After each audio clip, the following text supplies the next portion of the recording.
সে পাশে রাখা ফোনটা তুলে নিল। সারা সন্ধ্যা থেকেই ফোন বন্ধ ছিল। এটা তার পুরনো অভ্যাস। মন খারাপ হলে সে নিজের সাথে নিজের পৃথিবীতে ডুবে যায়, বাইরের সাথে কোনো যোগাযোগ রাখতে চায় না। ফোনের স্ক্রিন অন করতে ফ্ল্যাশলাইটের আলোতে ঘরটা ম্লান হয়ে উঠল। ফেসবুকে ঢুকে আহাদ রাজার একটা ছবি বের করলো। অফ হোয়াইট স্যুট পরা, কালো গাড়ির পাশে অদ্ভুত ভঙ্গিতে হেলে দাঁড়িয়ে আছে সে। ছবির এই দৃষ্টি যেন কেটে ঢুকে যাচ্ছে তার হৃদয়ে। হৃদি শূন্য চোখে তাকিয়ে রইল সেই ছবিটার দিকে। এটা হৃদির পছন্দের একটা ছবি, যেটা সে মাঝে মধ্যে বের করে দেখে। ছবিটার দিকে তাকিয়ে থেকে আঙ্গুল বুলিয়ে হঠাৎ মৃদুস্বরে বলে উঠল, কেন শুধু আপনাকেই আঁকড়ে ধরল মন আমার? এ বিশাল দুনিয়ায় কি আর কোনো পুরুষ ছিল না? নিজের বোনা জালে নিজেই ফেসে গেলাম আমি, যেখানে থেকে চাইলেও আর বের হতে পারবো না। আর না, আমি চাইবো। তার বুক ভারী হয়ে গেল। একটা দীর্ঘ নিঃশ্বাস ফেলে ফোনটা বুকের উপর রেখে হাত পা ছড়িয়ে দিল। দু চোখের পাতা বন্ধ করতে বুকের উপর রাখা ফোনটা হঠাৎ কেঁপে উঠল। চমকে উঠে হৃদিতা ফোন হাতে নিতেই স্ক্রিনে ভেসে উঠল আহাদের নাম্বার। হৃদির বুক ধরফর করতে লাগলো। হঠাৎ আহাদের কল, তাও আবার রাত ৩টায়। একরাশ ভাবনা মাথায় ঝড় তুলল। কাঁপা কাঁপা আঙ্গুলে রিসিভ করে ফোন কানে চেপে ধরল, কিন্তু ওপাশ থেকে কোনো শব্দ এলো না। হৃদির কণ্ঠ মোলায়েম, প্রায় ফিসফিসের মতো। হ্যালো। ওপাশ থেকে কোনো উত্তর নেই। হৃদি আবারও বলল একটু বেশি দৃঢ়তার সাথে। হ্যালো, আপনি কি আমাকে শুনতে পাচ্ছেন? অবশেষে ওপাশ থেকে আধো মাতাল কণ্ঠ ভেসে এলো। হুম। মাত্র ছোট্ট একটা শব্দ, কিন্তু সেই শব্দটা যেন হৃদির বুকের উপর ভারী কোনো পাথর চাপা দিল। সে নিজেকে সামলে নিয়ে বলল, তাহলে কিছু বলছেন না কেন? কোনো উত্তর এলো না। আবারও নীরবতা। হৃদির কণ্ঠ এবার কেঁপে উঠল। যদি কথাই না বলবেন তাহলে ফোন করলেন কেন? অন্য প্রান্ত থেকে আবারও সেই মাতাল কণ্ঠ এলো। আমার ইচ্ছে। হৃদির বুক ধরফর করতে লাগলো। তার মাথায় ঝট করে বোধোদয় হলো, এই কণ্ঠস্বর, এভাবে টলমল শব্দ। আহাদ নিশ্চয়ই ড্রিঙ্কস করেছে, সেটা স্পষ্ট বোঝা যাচ্ছে। সে একটু কপাল কুঁচকে জিজ্ঞাসা করলো, আপনি আপনি এখন কোথায়? ওপাশ থেকে হালকা হাসি মিশ্রিত কণ্ঠ ভেসে এলো। আপনার বাসার নিচে। হৃদি যেন বজ্রাহত হলো, ধরফর করে উঠে বসলো। কি? এত রাতে এখানে কি করছেন? কোনো উত্তর এলো না। সে আরো কয়েকবার প্রশ্ন করলো, কিন্তু ওপাশ থেকে নিস্তব্ধতা। অবশেষে দাঁতে দাঁত চেপে বলল, ঠিক আছে, আপনি থাকুন, আমি আসছি। ফোনটা রেখে দিল। ওপাশে আহাদ শুধু নিঃশব্দে স্ক্রিনের দিকে তাকিয়ে রইল। হৃদি দ্রুত গায়ে ওড়না জড়িয়ে পা টিপে আস্তে আস্তে দরজা খুলে বেরিয়ে এলো। চারিপাশ নিস্তব্ধ, যেন পুরো পৃথিবী ঘুমিয়ে আছে। নিচে নামতে দেখতে পেল গাড়ির সাথে হেলে দাঁড়িয়ে আছে আহাদ। হাত দুটো বুকে ভাঁজ করা, চোখ ম্লান আলোয় ঝলসে উঠছে। হৃদি ছোট ছোট পদক্ষেপে এগিয়ে এলো। বুকের ধুকপুকানি বেড়ে গেছে, কিন্তু সে মুখ শক্ত রাখলো। কাছে এসে চারিপাশে একবার তাকালো। সবকিছু অচল, যেন থেমে গেছে। আরেকটু কাছে গিয়ে নিচু গলায় প্রশ্ন করলো, আপনি ড্রিঙ্ক করেছেন? আহাদ তার প্রশ্নের উত্তর দিল না, শুধু হাত ঘড়ির দিকে তাকালো। চোখ না সরিয়েই গম্ভীর স্বরে বলল, 7 মিনিট লেট। তো 7বার কান ধরে উঠবস করো। হৃদি মুহূর্তেই দাঁতে দাঁত চেপে গেল। কটমট করে তাকালো আহাদের দিকে। আহাদ আধো মাতাল কণ্ঠে হাসলো। কি হলো? আমি কিছু বলেছি তো নাকি? হৃদির চোখ জ্বলে উঠল। আমিও তো কিছু জিজ্ঞেস করেছি। আহাদ ভ্রু কুঁচকে বলল, কি? এত রাতে এখানে এসেছেন কেন? আহাদ হালকা ঘাড় কাত করলো। এক মুহূর্ত তাকিয়ে থেকে বাহাতের উল্টো পিঠ দিয়ে নাক ঘষল। ঠোঁটের কোণে বিদ্রুপ টেনে বলল, এমনি।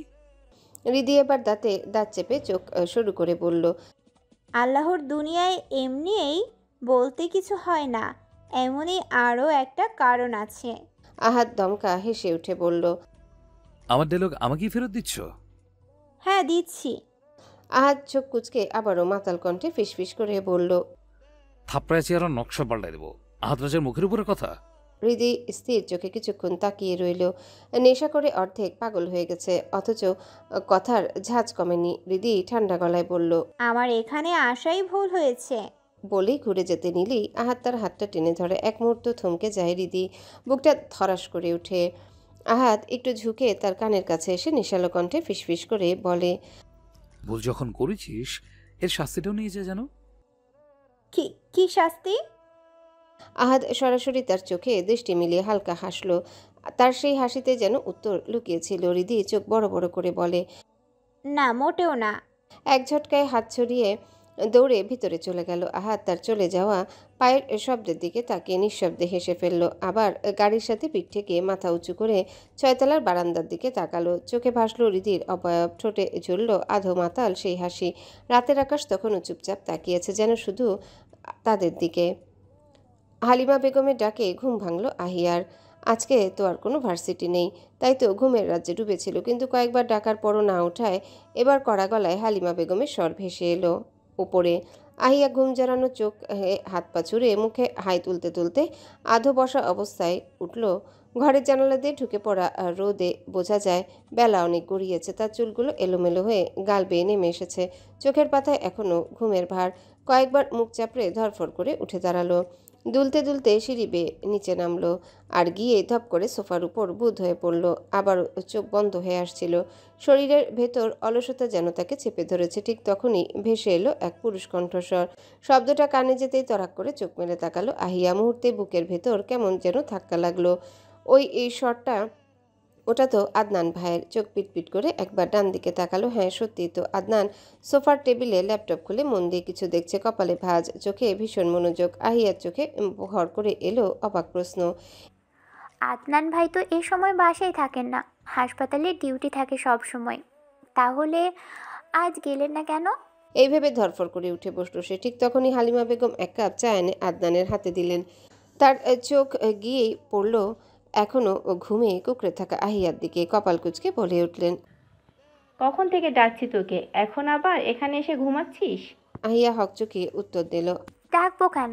হালিমা বেগম বিরক্ত হয়ে বললেন, ডাকছো কেন মানে? মার্কেট যাব বলেছি কাল রাতে, সব ভুলে গেছিস নাকি? আহিয়ার গলা যেন আধো ঘুমে ভারী। কি যা ফ্রেশ হয়ে আয়, এভাবে আর কতক্ষণ ঘুমাবি? আহিয়া অনিচ্ছা নিয়ে মাথা নেড়ে ধীরে ধীরে সিঁড়ি বেয়ে উপরে উঠে গেল। এদিকে আদনান চায়ের কাপ নামিয়ে চোখ তুলে একবার তাকালো তার দিকে। ঘুম মাখা মুখ, এলোমেলো চুল, শ্যামবর্ণ কালে ঘুমের ছাপ, কেমন যেন অদ্ভুত মাদকতা ছড়িয়েছিল আহিয়ার চেহারায়। চোখ দুটো যেন আধো আলোতে মায়ার আবরণে ঢাকা। আদনান কয়েক সেকেন্ড তাকিয়ে রইল, অতঃপর ঠোঁটের কোণে মৃদু হাসি খেলে গেল। কিন্তু মুহূর্তের মধ্যে সে আবার ল্যাপটপে চোখ নামিয়ে নিল, যেন কিছু হয়নি। ঠিক তখনই পাশ থেকে একটা কণ্ঠস্বর। ভাইয়া তুমি হাসছো কেন? চমকে পেছনে তাকালো আদনান। আদিবা তার রং পেন্সিল হাতে বসে আছে আর বড় বড় চোখ মেলে ভাইয়ের দিকে তাকিয়ে প্রশ্ন করছে। আদনান এক মুহূর্ত থমকে গেল, ঠোঁটের কোণে জমে থাকা হাসিটা মিলিয়ে গিয়ে মুখটা শক্ত হয়ে গেল। গম্ভীর করে বলল, আমি স্পষ্ট দেখেছি তুমি হাসছিলে। আদনান মৃদু ভঙ্গিতে উত্তর দিল। তার কণ্ঠে এমন এক ব্যর্থ বোধকতা ছিল, যেন সে সত্যিটা এড়াতে চাইছে। কিন্তু আদিবা তো আর কিছু বুঝলো না। কিছুক্ষণ চুপচাপ ভাইয়ের দিকে তাকিয়ে রইল, তারপর আবারও নিজের রং পেন্সিল নিয়ে ছবি আঁকতে বসে গেল। আদনান ধীরে নিঃশ্বাস ছাড়ল, একটা দীর্ঘ ভারী নিঃশ্বাস, যেন নিজের ভেতরের কোনো অচেনা অনুভূতি চেপে রাখতে চাইছে। ড্রয়িং রুমে সে নীরবতার মাঝে এসে বসলেন আশফাক মীর আর আফরোজা শেখ। আফরোজা শেখ নিজের চেয়ারে বসে পড়লেন, হাতে থাকা কিছু কাগজপত্রে চোখ বুলাতে লাগলেন। দ্রুত হালকা কুচকানো ভাত, যেন প্রতিটা অক্ষর মনোযোগ দিয়ে দেখছেন। এমন সময় পরিচারিকা ঋতু এসে ট্রেতে চায়ের কাপ নামিয়ে রেখে গেল। আফরোজা শেখ কাপ তুলে ধীরে চুমুক দিতেই একবার চোখ তুলে তাকালেন আদনানের দিকে। আদনান তখনও ল্যাপটপে পুরো মনোযোগ দিয়ে টাইপ করছে। তার চোখে মুখে ক্লান্তি নেই, বরং গাম্ভীর্যের আস্থা বর ছায়া। আফরোজা শেখ এবার ধীরে আশফাক মীরের দিকে ঘুরে তাকিয়ে বললেন, তোমার আদরের ভাতিজা কই? কাল রাতে যে বের হলো তারপর থেকে আর বাসায় ফেরার নামগন্ধ নেই। নেশা করে কোথায় বুঁদ হয়ে আছে খোঁজ নিয়েছো? তার কণ্ঠে বিরক্তি স্পষ্ট, চোখের কোণে জমে ওঠা ক্লান্তি যেন আহাদের নাম উচ্চারণের সাথেই দ্বিগুণ হয়ে উঠল। আশফাক মীর চুপচাপ বসেছিলেন এতক্ষণ। এবার কফি কালারের পাঞ্জাবির হাতা ঠিক করে এক পায়ের উপর পা তুলে নিলেন, ঠোঁটের কোণে অল্প এক হাসি খেলে দিয়ে স্বাভাবিক ভঙ্গিতে উত্তর দিলেন, শাহিনের বাসায় আছে। শাহিন নিজেই রাতে ফোন করে জানিয়েছে। আফরোজা শেখ ঠোঁট কামড়ে ধরলেন, চোখে মুখে বিরক্তির রেখা এতটা স্পষ্ট ছিল যে বোঝা যাচ্ছিল আহাদের এই বেপরোয়া আচরণে তিনি ক্লান্ত। তবুও যেন অসহায়ের মতো চুপ করে গেলেন। এই ছেলেকে তার কোনো নিয়মে কোনো বাঁধনে আটকে রাখতে পারল না, সেটা যেন প্রতিদিন আরও পরিষ্কার হয়ে উঠছে। তিনি একটা দীর্ঘ ভারী নিঃশ্বাস নিয়ে আবারও চায়ের কাপে চুমুক দিলেন। ঠিক তখনই ভেতরের ঘর থেকে বেরিয়ে এলেন হালিমা বেগম। তার হাতে শাড়ির আঁচল বারবার টেনে গুছাতে গুছাতে ডেকে উঠলেন, আহি তাড়াতাড়ি আয়, দেরি হয়ে যাচ্ছে। ওপরের দিক থেকে ভেসে এলো আহিয়ার কণ্ঠ। আর 2 মিনিট। আফরোজা শেখ এবার ভ্রু কুচকে প্রশ্ন করলেন, কোথাও যাচ্ছ নাকি হালিমা? হালিমা বেগম নিচু গলায় ভদ্রভঙ্গিতে বললেন, জি আপা, একটু মার্কেট যাব, আদিবার জন্মদিনে টুকিটাকি কিছু কেনাকাটা করা লাগবে। আফরোজা বেশ কিছুক্ষণ থেমে থেকে চুপচাপ মাথা নাড়লেন। আচ্ছা ঠিক আছে, যাও। এমন সময় ধপাধপ শব্দ করে নিচে নামলো আহিয়া। চোখে মুখে হালকা সাজ, সাদা কালো কম্বিনেশনের জামা, কিন্তু মুখের ভেতর আবারও সে চিরচেনা দ্বিধা। সিঁড়ি ধাপে ধাপে নামার শব্দ যত জোরালো হচ্ছিল, আদনানের দিকে হঠাৎ চোখ যেতেই তার পদক্ষেপ থেমে এলো। মুহূর্তেই তার পায়ের শব্দ ম্লান হয়ে গেল। সে যেন নিঃশব্দ পায়ে খুব সতর্কভাবে এসে দাঁড়ালো হালিমা বেগমের পাশে। চলো চাচি আম্মা, আমি রেডি। হালিমা ব্যস্ত হয়ে নিজের ব্যাগ গুছাতে গুছাতে বললেন, চল আদনান, এসো। কথাটা শোনা মাত্রই আদনান ল্যাপটপ ধীরে নামে আঙ্গুলের হালকা টোকায় সেটা বন্ধ করলো। এরপর ফোনটা পকেটে তুলে নিয়ে আদনান উঠে দাঁড়িয়ে আহিয়ার দিকে একবার তাকালো। সেই দৃষ্টি আহিয়ার বুকের ভেতর যেন ধক করে উঠল। তার মুখ হালকা ফ্যাকাশে হয়ে গেল। তাড়াহুড়ো করে হালিমা বেগমের কানে কানে বলল, চাচি আম্মা, আদনান ভাইও যাবে? হ্যাঁ, এর জন্যই তো আজ ছুটি নিয়েছে। আহিয়ার চোখ বিস্ফোরিত, ঠোঁট কেঁপে উঠল। কি? আমি যাবো না তাহলে? হালিমা কিছু বলার আগে হঠাৎ আদনানের কণ্ঠ ভেসে এলো পিছন থেকে, গভীর ভারী অথচ শান্তস্বর। কয়েক সেকেন্ড বিরতি দিয়ে আবারও বলল। আহিয়া তড়িঘড়ি মাথা নেড়ে দিল, গলা কাঁপতে কাঁপতে বলল, না না, কি সমস্যা থাকবে? আদনানের চোখ যেন এক অদ্ভুত দীপ্তি খেলে গেল। মৃদু ভঙ্গিতে হেসে উঠল। আহিয়ার ঠোঁটের কোণে জোর করা হাসি ফুটে উঠল, খুবই কৃত্রিম। হ্যাঁ। হালিমা বেগম এবার পেছনের ঘরে তাকিয়ে ডাক দিলেন, আদিবা, আই। কিছুক্ষণের মধ্যে আদিবা দৌড়ে বেরিয়ে এলো, চোখে মুখে উচ্ছ্বাস ভরা। সবাই একসাথে দরজার দিকে এগিয়ে গেল। বাহিরের আলো হাওয়া দরজা খুলতে এক ঝাপটা হাওয়া ভেসে এলো। চারজন একসাথে বাইরে পা রাখলো, কেউ হাসি মুখে, কেউ গম্ভীর ভঙ্গিতে, আর কেউ বুকের ভিতর লুকানো অজানা অস্বস্তি নিয়ে। হৃদিতা হাতে রিমোট নিয়ে দাঁড়িয়ে আছে ড্রয়িং রুমে। কখন থেকেই নিজের পছন্দের গান খুঁজে যাচ্ছে একের পর এক, কিন্তু মন মতো মিলাতে পারছে না। বারবার গানের প্রথম লাইন শুনে ভ্রুকুচকে আবারও বদলে ফেলে। ঈশানী অনেকক্ষণ ধরে ওকে লক্ষ্য করছিল। শেষে ধৈর্য হারিয়ে তেতে উঠে বলল, সমস্যা কি তোর? দাঁড়িয়ে দাঁড়িয়ে রিমোট নিয়ে কতক্ষণ ধরে টিপাটিপি করতেছিস? হৃদি মুখ বাঁকিয়ে চসূচক শব্দ করে বললে। আরে দাঁড়াও না, একটা গান খুঁজছি। ঈশানীর বিরক্তি এবার চরমে উঠে গেল। তোরে আমি কাজ দিছি রিদি, টেবিল আর সোফাগুলো একটু মুছতে বলছি, গান খুঁজতে না। হৃদি হেসে একটু গম্ভীর ভঙ্গিতে বলে, মুছবো তো বলছি, একটা গান চালায় নেই, গানের তালে তালে মুছে দিব। তোর গান খুঁজতে খুঁজতে দিন পার হয়ে যাবে। বলেই সে বিরক্ত হয়ে পাশের রুমে চলে গেল। হৃদি আর কোনো জবাব না দিয়ে দ্রুত একটা গান চালিয়ে দিয়ে কাজ শুরু করলো। তবে তার কাজের মাঝে হঠাৎ মাহি এসে লাফঝাপ শুরু করে দিল পাশে। হৃদি এক হাত দিয়ে ঠেলে সরিয়ে বলল, সর সামনে থেকে, কাজ করতে দে। কিছুক্ষণ শান্ত থাকে মাহি, কিন্তু একটু পর আবারও এসে হাজির, গানের তালে তালে লাফায়। হৃদি এবার একটু বিরক্ত হয়ে বলে উঠল, সুমন্যার বাচ্চা, সামনে থেকে সর বলছি। মাহি এবার এক হাত কোমরে দিয়ে ভাঙা ভাঙা ভঙ্গিতে আরেক হাত নেড়ে বলে, তুই সর, এটা আমার বাপের বাড়ি, আমি যা খুশি তাই করব। হৃদি চোখ বড় বড় করে বলে, এ বাপের বাড়ি ফুটাইতে আসছে। মাহি গলা ফাটিয়ে বলে, বেশি বাড়াবাড়ি করলে তোকে বাড়ি থেকে বার করে দিব। হৃদি বিস্ময়ে হা হয়ে গেল, কণ্ঠে রাগ ঝরে পড়ল, দাঁতে দাঁত পিষে বলল, আহ, সাহস কত বড়! এইটুকু বান্দরের বাচ্চা আমারে বের করবে? থাপড়াইয়া চেহারার নকশা পাল্টাইয়া দেব তোর। কি, আমাকে থাপ্পড় দিবি? পাপা আসুক। তোর বাপ আসলে কি হবে? তোর বাপেরে ভয় পাই আমি, যা এখান থেকে। মাহি টলমল চোখ নিয়ে ফুসতে ফুসতে কাঁদো কাঁদো ভঙ্গিতে দৌড়ে চলে গেল সেখান থেকে। আর এটা দেখে হৃদি খুব আনন্দিত হলো। ঠিক তখনই একটা গান বেজে উঠল। তোকে দেখে মনে মনে বাজলো যে গিটার। গান শুরুর সাথে সাথেই হৃদি কাল রাতের আহাদের কথা ভেবে যেন অন্যরকম টালমাটাল হয়ে গেল। হাত ছুড়ে দিয়ে পা মেলিয়ে অদ্ভুত ভঙ্গিতে নাচতে শুরু করলো। তার ভেতরে চাপা অস্থিরতাগুলো যেন গানের তালে তালে বের হয়ে আসছে। ঈশানীর পাশের রুম থেকে শব্দ শুনে বেরিয়ে এলো। দরজায় দাঁড়িয়ে কিছুক্ষণ তাকিয়ে রইল নিজের আধা পাগল বোনের দিকে। হৃদির চোখে মুখে এক অদ্ভুত ধরনের উচ্ছ্বাস, আবার কিছুটা পাগলামির ছাপ। যখনই হৃদি দুলতে দুলতে ঘুরল, ঈশানীকে দেখে হকচকিয়ে থেমে গেল, বুকে হাত দিয়ে বলল, আহ, ভয় পাইছি না। ঈশানী এটা দেখে হেসে মাথা নেড়ে বলল, তুই তো গিরগিটির চেয়েও কম না রিদি, কাল তো সারাদিন গাল ফোলাইয়া বসেছিলি, তাহলে আজকে এমন বাদরের মতো লাফাইতেছিস কেন? ঘটনা কি? হৃদি যেন ধরা পড়তে পড়তে বেঁচে গেল।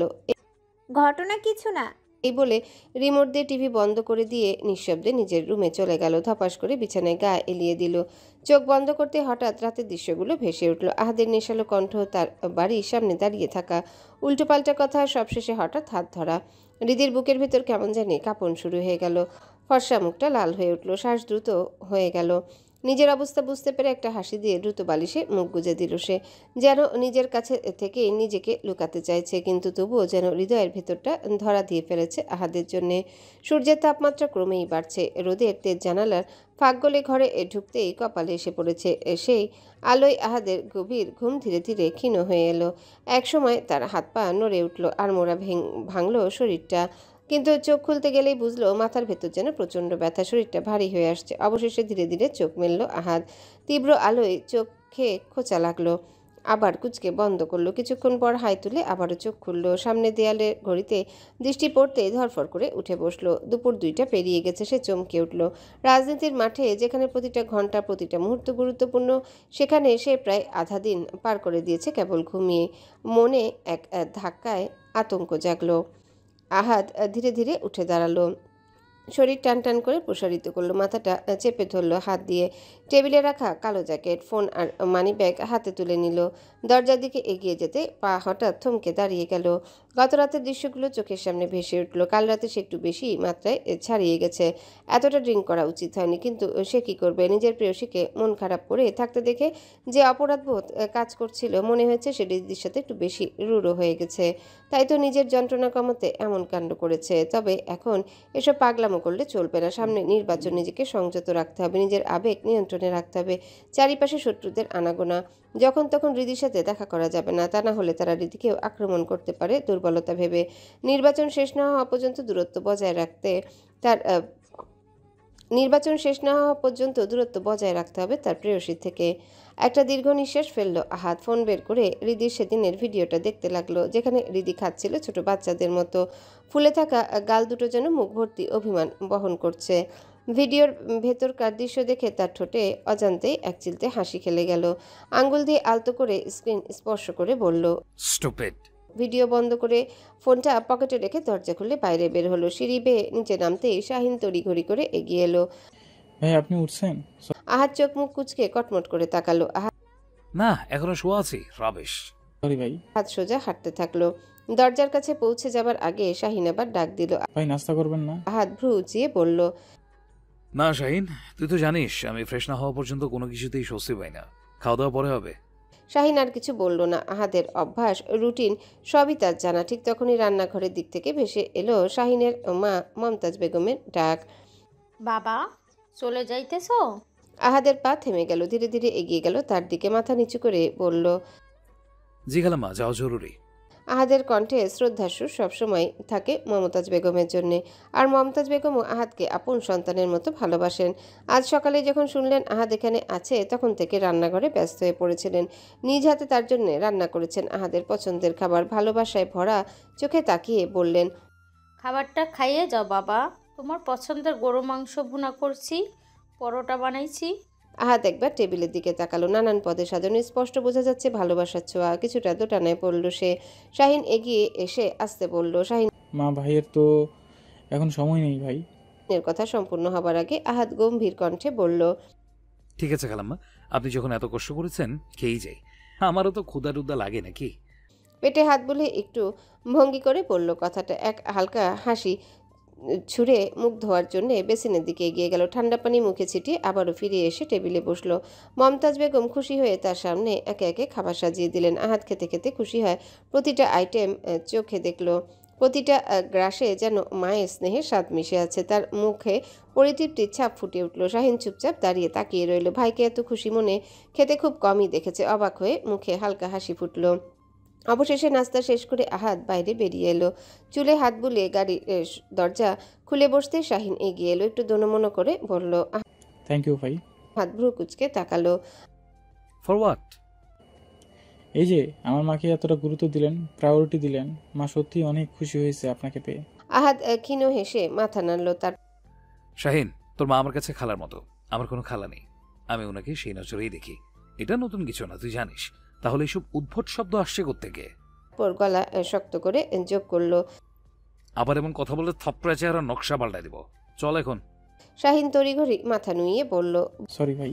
বলে দ্রুত নিজের গাড়িতে গিয়ে বসলো। কয়েক মুহূর্ত পরে আহাদের গাড়ি পেছনে শাহিনের গাড়ি, দুটি গাড়ি একসাথে বাড়ি থেকে বেরিয়ে গেল। মাগরিবের নামাজ সেরে সবেমাত্র সোফায় এসে বসেছে রিদিতা। হালকা প্রশান্তি জমেছে তার চোখে মুখে। টেবিল ভরা, মাহিরের খাতাপত্র, রং পেন্সিল সব ছড়ানো। ঈশানী বসে মনোযোগ দিয়ে মাহিকে পড়াচ্ছে। ঘরের ভেতরে শান্ত পরিবেশ, শুধু ঘড়ির টিকটিক শব্দ ভেসে আসছে। রিদি ফোনটা হাতে নিয়ে হোয়াটসঅ্যাপে স্ক্রল করছে। এমন সময় হঠাৎ কলিং বেল বেজে উঠল। সে একটু ভ্রু কুচকে উঠে গেল। দরজা খোলা মাত্রই চোখ বিস্ফোরিত হয়ে গেল। সামনে দাঁড়িয়েছে আহাদের অ্যাসিস্ট্যান্ট নাদিম, গম্ভীর চেহারা, হাতে একটা বক্স। রিদির দুই ভ্রুর মাঝখানে গভীর ভাঁজ পড়ল। নাদিম আপনি এখানে? মাথা নুইয়ে একটা বক্স এগিয়ে দিয়ে শান্ত গলায় বলল, এটা ভাই পাঠিয়েছে আপনার জন্য। রিদির চোখ বিস্ময়ে বড় হয়ে গেল। আমার জন্য? একবার পেছনে ঘুরে তাকালো। ঈশানী খানিকটা কৌতূহলী হয়ে তাকিয়ে আছে। সেও কিছু না বলে কেবল দৃষ্টিতে প্রশ্ন ছুড়ে দিল। রিদি হাত বাড়িয়ে নিল বক্সটা। নাদিম শুধু মাথা নেড়ে একপাশে ঘুরে চলে গেল। চোখ বন্ধ করে বক্সটা নিজের রুমে নিয়ে এলো রিদি। বিছানায় বসে বক্সটা উল্টে পাল্টে দেখছে। মন কেমন করছে অদ্ভুতভাবে। আহাত হঠাৎ কি পাঠাতে পারে? কৌতূহল আর অস্থিরতা চেপে রাখতে না পেরে বক্সটা খুলল। ভেতরে ছোট্ট একটা চিরকুট। সে কাগজটা তুলে পড়তেই চোখ কুচকে গেল। আপনার বাচ্চাটাকে সামনে রাখবেন মিস জানু। রিদির মাথায় যেন বজ্রপাত হলো। বাচ্চা? কিসের বাচ্চা? ধরফর করে আবার বক্সটা ঘুরালো। ভেতরে হাত দিতে হঠাৎই একটা ব্যাঙের বাচ্চা লাফিয়ে উঠে তার গায়ে পড়ল। একটা আতঙ্কিত চিৎকার দিয়ে লাফিয়ে উঠল রিদি। বুক ধরফর করতে লাগলো প্রচণ্ড ভয়ে। সে এক লাফে ওয়ার্ড্রপের উপর উঠে বসে পড়ল। মুখ ফ্যাকাশে, বুক ওঠানামা করছে দ্রুত তালে। চিৎকার শুনে দৌড়ে এলো ঈশানী। চোখে মুখে আতঙ্ক নিয়ে বলল, কি হইছে? চিৎকার করলি কেন? আর এভাবে উপরে উঠে বসে আছিস কেন? রিদির গলা শুকিয়ে গেছে। তপু কাপা কাপা গলায় বলল, ব্যাং? ঈশানী কপাল কুচকে চারিদিকে তাকালো। রিদি, ব্যাং? কই ব্যাং? কাপা হাতে আঙ্গুল তুলে ইশারা করলো। ঈশানীর পায়ের কাছে সত্যি একটা ছোট্ট সবুজ ব্যাং লাফাচ্ছে। ঈশানী এবার চিৎকার করে উঠল। এক লাফে সে বিছানার ওপর উঠে দাঁড়ালো। হাঁপাতে হাঁপাতে মুখ বিকৃত করে বলল, ব্যাং আসছে কোথা থেকে? দুই বোনই ভয়ে জমে রইল। কেউ নামলো না নিচে। রিদি শুধু ফ্যাল করে তাকিয়ে রইল বোনের দিকে। মুখে কোনো কথা নেই। ঠিক তখনই রিদির ফোন বেজে উঠল। স্ক্রিনে স্পষ্ট আহাদের নাম্বার। রাগে দাঁত কটমট করে রিসিভ করলো রিদি। ওপাশ থেকে ভেসে এলো পরিচিত কণ্ঠ। বাচ্চা পছন্দ হয়েছে মিস জানু? কণ্ঠের ভঙ্গিতে যেন মুচকি হাসি লুকানো। রিদির বুকের ভেতর রাগে আগুন জ্বলে উঠল। সে ঝাঁঝালো কণ্ঠে বলল, এটা কেন করলেন আপনি? কি করলাম? ব্যাং পাঠালেন কেন? হাত নির্লিপ্ত সুরে বলল, যাক বাবা, ব্যাঙের বাচ্চাটা তার মায়ের কাছে যেতে কান্নাকাটি করছিল, তাই তো সাহায্য করলাম, মায়ের কাছে পাঠিয়ে দিলাম। অন্যায় করে ফেললাম নাকি? রিদি ক্ষোভে ফুঁসল। হ্যাঁ, অন্যায় করেছেন। আহাদ গলা নামিয়ে নরম কিন্তু কটাক্ষ মেশানো ভঙ্গিতে বলল, অন্যায় তো আপনিও করেছেন। আমি কি করেছি? দুবার কল দিয়েছি, রিসিভ করেন নাই। রিদি গর্জে উঠল, তাই বলে আপনি ব্যাঙের বাচ্চা পাঠিয়ে দিবেন? এখন তো শুধু বাচ্চা পাঠিয়েছি, এরপর যদি আবার এমন করেন তখন কিন্তু পুরো বংশধর পাঠিয়ে দেবো জানো। এপাশের কণ্ঠে যেমন মজা, খুনসুটি, আবার হুমকির ছোঁয়াও। রিদি আর কথা খুঁজে পেল না। রাগে শরীর কাঁপতে লাগলো, গলা আটকে এলো। অবশেষে প্রচণ্ড ক্ষোভে ফোন কেটে ছুঁড়ে মারল বিছানার উপর। বুক ভরে উঠল আক্ষেপে। নিজের উপর নিজেরই ক্ষোভ হলো। ঠোঁট কামড়ে বিড়বিড় করে বলল, সে আরে বজ্জাত বেটা, সত্যি সত্যি তোর কপালে আধ পাগল বউ জুটবে দেখিস। ধপ করে বিছানা থেকে নেমে বালিশে মুখ গুজে দিল। চোখে পানি চলে এলো রাগার দুঃখে। বুকের ভিতর ভরা অভিমান তাকে দমিয়ে আনলো না, বরং মনে মনে আহাতকে অজস্র অদ্ভুত বদদোয়া দিতে শুরু করলো। পরের দিনটা ছিল মীর হাউসের জন্য একটু ভিন্ন। সকাল থেকে বাসার পরিবেশে একটা কেমন ব্যস্ততার আমেজ। কারণ আজ তাদের ছোট মেয়ে আদিবার জন্মদিন। যদিও অনেক বড় আকারে উদযাপন করা হয়নি, তবুও ছোট একটা আয়োজনে রেশ যেন বাড়িটাকে অন্যরকম করে তুলেছে। বাসার ভেতরে যেন এক অদৃশ্য আনন্দ ছড়িয়ে আছে। সন্ধ্যা নামতে আত্মীয় স্বজন আসা শুরু করলো। যেহেতু আদিবা আর আহিয়ার সব বন্ধুদেরই আমন্ত্রণ জানানো হয়েছিল, তাই একে একে আনিকা, নীলা, তামিম, সাব্বির সবাই চলে এলো। তবে এখনও রিদিতা এসে পৌঁছায়নি। তামিম এসে প্রথমে চারিপাশে চোখ বুলালো। স্পষ্ট বোঝা যায় সে রিদিকে খুঁজছে, কিন্তু কোথাও চোখে পড়ল না। মনের ভেতর হালকা অস্থিরতা তৈরি হলো তার। সে আনিকার পাশে গিয়ে ধীরে জিজ্ঞাসা করলো, আলিকা, রিদিতা আসবে না? আনিকা কাজ ঝাঁকি উত্তর দিল, জানি না, বলছিল আসতে ইচ্ছা করছে না, তবে আহিয়াকে নাকি বলেছে আসবে দেখি, শেষ পর্যন্ত আসে কিনা। এই কথাতেই তামিমের ভিতরে এক অদৃশ্য শূন্যতা নেমে এলো। সে তো শুধু হৃদির সাথে দেখা হবে ভেবেই এসেছে, তা না হলে আসতোই না। এমন সময় সাব্বির পাশ থেকে ঠাট্টা সুরে বলে উঠল, দোস্ত দেখ, তোর অস্তিত্বর কারণ আসছে। তামিম চমকে ঘাড় ঘুরিয়ে পেছনে তাকালো। সত্যি মূল দরজা দিয়ে ভেতরে ঢুকছে হৃদি। হৃদির পড়ে আছে হালকা আকাশি নীল রঙের একটা গাউন। সাজগোজ নেই তেমন, শুধু ঠোঁটে হালকা লিপ গ্লস, মাথার ওড়না পেঁচিয়ে চুল ভালো করে ঢেকে দিয়েছে। হাতে ছোট্ট একটা গিফট বক্স। সবার ভিড়ের মাঝেও তাকে যেন একেবারে আলাদা দেখাচ্ছিল। তামিম নিজের আবেগ চাপতে না পেরে এগিয়ে গিয়ে বলল, হাই। এত দেরি করলে? আমি তো ভাবছিলাম আসবেই না। হৃদি ঠোঁট বাঁকিয়ে বলল, আসতে তো চাইনি, কিন্তু আহিয়ার জোরাজুরিতে আসতে হলো। ভালোই হয়েছে এসেছো, দেখা হয়ে গেল। পাশ থেকে আনিকা খোঁচা দিয়ে বলে উঠল, দেখা তো প্রতিদিনই হয় ভার্সিটিতে। তামিম কেমন যেন গড়বড় খেয়ে হেসে ফেললো। ঠিক আরে আমি সে কথা বলিনি, আমি তো শুধু। তখনই আহিয়া দৌড়ে এসে হৃদিকে শক্ত করে জড়িয়ে ধরে বলল, আমি ভীষণ খুশি হয়েছি তুই আসছিস। আনিকা মুখে দুষ্টু হাসি টেনে কটাক্ষ করে বলল, এতই যখন দরদ, তখন ভাইয়ের বউ করে এ বাড়িতে রেখে দিলেই তো পারিস। এই কথায় হৃদির বুক ধকাস করে উঠল। মুহূর্তে সে আনিকার হাত শক্ত করে চেপে ধরল, চোখ কটমট করে ইশারা করল। চুপ। আহিয়া একটু ভেবে নিয়ে সত্যি সত্যি বলে ফেলল, আরে এটা তো আমি ভেবেই দেখিনি। আদনান ভাইয়ের জন্য তো মেয়ে খুঁজছেই, অথচ মেয়ে তো আমাদের সামনেই আছে। আম্মুকে বলতে হবে এ ব্যাপারে। তামিম, আনিকা আর হৃদি একসাথে তিনজন চিৎকার করে উঠল। কি মাথা খারাপ? আহিয়া অবাক হয়ে তাকালো সবার দিকে, ভ্রু কুচকে বলল, কেন? খারাপ কি বললাম? হৃদিতা কেমন যেন ঘাবড়ে গেল। অস্বস্তি হচ্ছিল, তার শব্দ খুঁজে পেল না। শেষে শুধু বলল, আমার ঘটকালি করার দরকার নেই তোর। কেন? কারণ ওর ক্রাশ আছে। আনিকার মুখ ফসকে বেরিয়ে এলো কথাটা। বলেই সে সাথে সাথে নিজের জিহবা কামড়ে ফেলল। হৃদি কটমট করে তাকিয়ে আছে ওর দিকে। আহিয়া চমকে গিয়ে বলল, ওহ তাই তো, আমি ভুলেই গেছিলাম। তোর ক্রাশকে সেটা তো বললি না সেদিন। তামিমের চোখ এক ঝলক হৃদির দিকে গেল। হৃদিও আর চোখে তাকালো একবার। তামিমের ঠোঁটে হালকা এক মিষ্টি হাসি ফুটে উঠল। মনে মনে সে ভেবে নিল হয়তো হৃদির ক্রাশ সে নিজেই, তাই কিছু না বলে শুধু মুখ টিপে হাসলো। আহিয়া এবার হৃদির হালকা ঝাঁকিয়ে বলল, কিরে বল না। সবাই তখনও হৃদির দিকে তাকিয়ে আছে। সেই মুহূর্তে সিঁড়ি বেয়ে নামতে দেখা গেল আহাদ রাজাকে। ঘরের পরিবেশ এক নিমিষেই থমকে গেল। সবার দৃষ্টি গিয়ে আটকে গেল তার উপর। হৃদির বুকটা কেমন অদ্ভুতভাবে কেঁপে উঠল। শুভ্র রঙের প্যান্ট শার্টে সজ্জিত আহাদ প্রতিটা ধাপে পা রাখতে চুলগুলো হালকা দুলে উঠছে। তার চলার ভঙ্গিতে এমন এক আত্মবিশ্বাস যেন চারিপাশে সব আলো কেবল তার জন্যেই। শেষ ধাপে নেমে এসে সে চুলে হাত বুলায়।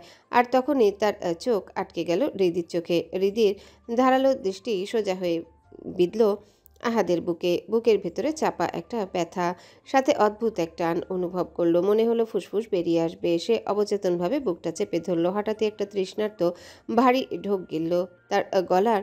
কণ্ঠমণির নড়াচড়া স্পষ্ট দেখা গেল। হৃদির দিকে তাকিয়ে সে বুঝল সে কোনো এক অচেনা আবেশে বন্দী হয়ে গেছে। আনিকা হঠাৎ খেয়াল করলো হৃদির দিকে। সবার সাথে দাঁড়িয়ে থাকলেও হৃদি যেন পুরোপুরি অন্য জগতে হারিয়ে গেছে। তার দৃষ্টি অবিচল হয়ে আটকে আছে আহাদ রাজার দিকে।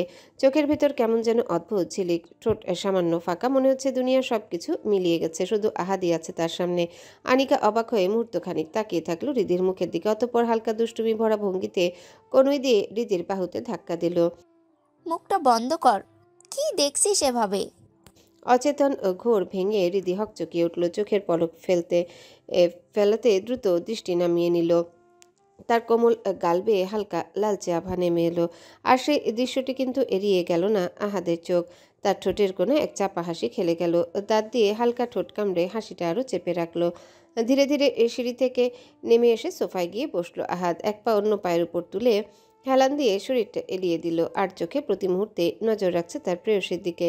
এমন সময় বাইরে থেকে গটগট করে ভেতরে ঢুকলো আদনান। আহিয়া হঠাৎ হৃদির হাত ধরে জোর করে ঘুরিয়ে দিল দরজার দিকে। উৎফুল্ল কণ্ঠে বলল, দেখ হৃদি, আদনান ভাই আসছে। মুখোমুখি হলো আদনান আর হৃদিতা। মুহূর্তে বুকের ভেতরে ধপাস করে উঠল হৃদির। সে একদম জমে গেল আহিয়ার এমন কাণ্ডে। দৃষ্টি নামিয়ে রাখলো নিচের দিকে। তবে আহিয়া তাকাতেই দেখলো আদনানের চোখে যেন শীতল অগ্নি। শক্ত চোয়াল, রাগে চেপে ধরা ঠোঁট, কটমট করে তার দিকে এমনভাবে তাকিয়ে আছে যেন চোখ দিয়ে গিলে খাবে। নিজের ভুল বুঝতে পেরে সে দ্রুত পাশ ফিরে আনিকার পিছু গিয়ে নিজেকে আড়াল করে দাঁড়ালো। সামান্য পাশ ফিরে ঘাড় কাত করে তাকাতেই হৃদির চোখ আটকে গেল আহাদের দিকে। হৃদির কেমন যেন দম বন্ধ হয়ে এলো, যেন নিঃশ্বাস আটকে গেছে, হাত কাঁপছে, ঠোঁট শুকিয়ে কাঠ হয়ে গেছে। কারণ আহাদের চোখ আর আগের মতো কোমল ছিল না, জ্বলন্ত অগ্নিশিখার মতো দৃষ্টি গেঁথে বসেছে তার চোখে। সেখানেই যেন আগুনের লেলিহান শিখা, রাগ, ঈর্ষা, অধিকারবোধ সব একসাথে। আহাদের চোখে পড়ল হৃদির ড্রেসের সাথে আদনানের শার্ট ম্যাচিং হয়ে গেছে। যদিও সেটা কাকতালীয়, তবুও তার ক্রোধে শরীর ফেটে যাচ্ছে। আর তা দেখে হৃদি খুশখুশে কাশতে শুরু করলো। তামিম যে নীরবভাবে সব দেখছিল এতক্ষণ, সে দ্রুত এগিয়ে এসে এক গ্লাস পানি এগিয়ে দিল হৃদির দিকে। হৃদিতা, এই নাও, পানি খেলে ঠিক হয়ে যাবে। হৃদি কোনো তোয়াক্কা না করে এক নিঃশ্বাসে পানি ঢক ঢক করে খেয়ে ফেললো। পানি শেষ করে ধীরে ধীরে চোখ খুলে আবার তাকালো আহাদের দিকে। গম্ভীর মুখ, ঝলসে যাওয়া চোখ। একরাশ ক্রোধ নিয়ে গটগট করে সিঁড়ি ভেঙে উপরে উঠে গেল আহাদ। হৃদির বুক থেকে এক গভীর দীর্ঘশ্বাস বেরিয়ে এলো। মনে হলো যেন বুকের উপর থেকে বিশাল কোনো পাথর নেমে গেছে। সে আবারও স্বাভাবিক হওয়ার চেষ্টা করে চারিদিকে চোখ বুলালো। চোখ ঘুরে গিয়ে আবারও থেমে গেল। যেখানে আহাদ ছিল সেখানে তার ভেতরে অদ্ভুত এক শূন্যতা তৈরি হলো। চোখে হালকা বিস্ময়, ঠোঁটে মৃদু কাঁপন। অচেতনেই মনে মনে সে বুঝলো আহাদের অনুপস্থিতি তাকে অস্থির করে তুলছে। সে এবার মুখ শক্ত করে তাকালো আহিয়ার দিকে। আহিয়া একটা কৃত্রিম হাসি দিয়ে বলে, সরি, আমি বুঝতে পারি নাই। সরি মাই ফুট, তোকে তো আমি। হৃদি দাঁত কিরমির করে বলে কথাটা। এরই মধ্যে হালিমা বেগম সবাইকে ডেকে নেন কেক কাটার জন্যে। আদিবা ও তার কয়েকজন বান্ধবী মিলে এসে সেখানে হাজির হয়। আর তারপর শুরু হয় হট্টগোল। আহাদ শরীরে ক্রোধের আগুন নিয়ে রুমে ঢুকলো। দরজায় এক ঝটকা লাথি মারতেই দরজা ঠাস করে দেয়ালে ধাক্কা খেলো।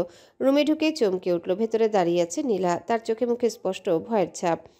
আহাদের দৃষ্টির সঙ্গে চোখ মেলাতে না পেরে নীলা এক পা পিছু হটে গেল। আহাদ গর্জে উঠল, নীলা, আমার রুমে কি করছিস তুই? নীলা গলা শুকিয়ে ঢোক গিলল, কাপা গলায় বলল, আহাদ ভাই। আহাদ দাঁতে দাঁত পিষে আরো ভয়ঙ্কর গলায় বলল, আই এম আস্কিং ইউ, কার পারমিশন নিয়ে আমার রুমে ঢুকেছিস? আমার রুমে কেন এসেছিস?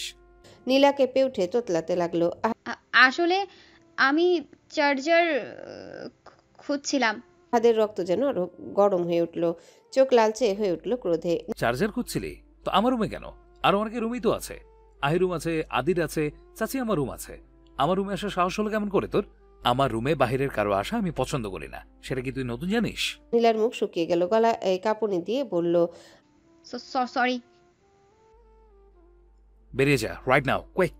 আহাদ এক ধমক দিয়ে গর্জে উঠল। আহাদের চোখের জ্বলন্ত আগুনে নীলা আর এক সেকেন্ডও দাঁড়ালো না। হুড়মুড় করে এক দৌড়ে রুম থেকে বেরিয়ে গেল। তার নিঃশ্বাস হাঁপাচ্ছে, বুক কাঁপছে।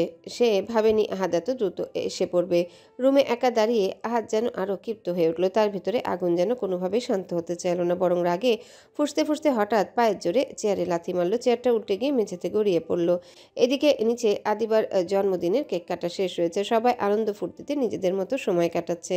হাসি আড্ডায় আর কোলাহলে ভরে আছে ঘর। কিন্তু হৃদি সোফার এক কোণে নিশ্চুপ হয়ে বসে আছে, মনটা অকারণে ভারী হয়ে উঠে। হঠাৎই মাথায় ঝলক দিয়ে উঠল গত রাতের ঘটনাটা। আহাদের উদ্ভট আচরণ ঘুরপাক খেতে লাগলো মনে। হৃদির বুকের ভেতর শক্ত হয়ে এলো। এটা নিয়ে আহাদকে সরাসরি প্রশ্ন করতে হবে, কারণ আহাদকে সে পছন্দ করে। তার উল্টাপাল্টা রাগ, অভিমান, শাস্তি সব মেনে নিতে পারবে হয়তো, কিন্তু পরিবার তারা তো কখনো এসব মেনে নেবে না। তাই সাহস সঞ্চয় করে ধীরে ধীরে সিঁড়ি বেয়ে উপরে উঠে এলো। পা টিপে টিপে আহাদের রুমের দিকে এগিয়ে গিয়ে দরজার সামনে এসে থমকে দাঁড়ালো। যদি আবার রেগে যায়, যদি চিৎকার করে, তাকে শাস্তি দেয়, এইভাবে এক মুহূর্ত দ্বিধায় পড়ল। ঘুরে যেতে নিলেই ভেতর থেকে আহাদের কর্কশ করাতের মতো কণ্ঠ ভেসে এলো, যেটা বলতে এসেছিস সেটা বলে যা। জানো, হৃদি চমকে উঠল, বুকের ভেতর থুকপোকানি বেড়ে গেল। তবুও ধীরে ধীরে দরজা ঠেলে ভেতরে পা রাখলো। আহাদের দিকে দৃষ্টি পড়তেই শ্বাস আটকে এলো তার। আহাদ একটা চেয়ারে হেলান দিয়ে বসে আছে, পা দুটো তুলে দিয়েছে টেবিলের উপর। এক হাতে ধরা জ্বলন্ত সিগারেট, টেবিলের উপর খোলা অ্যালকোহলের বোতল আর আধা খাওয়া গ্লাস। তার গাঢ় বাদামি চোখে আগুনের শিখার মতো জ্বলছে। হৃদি বিস্ময়ে চোখ বড় করে তাকিয়ে রইল এক মুহূর্ত। এরপর মুখ থেকে ফিসফিস শব্দে বেরিয়ে এলো, আপনি বাসায় বসেও নেশা করছেন? আহাদ হালকা হেসে নিঃশ্বাসে ধোয়ার কুণ্ডলি ছাড়ল। নেশায় নেশা কাটে, এক নেশা দূর করতে আরেক নেশার সাহায্য নিতে হয়। হৃদি চোখ শক্ত করে বলল, নেশা করা হারাম, ইসলামে জায়েজ নেই, এতে পাপ হয়। আহাদ বিদ্রুপে ঠোঁট বাঁকিয়ে হেসে উঠল। চেয়ার থেকে পা দুটো নামিয়ে উঠে দাঁড়ালো।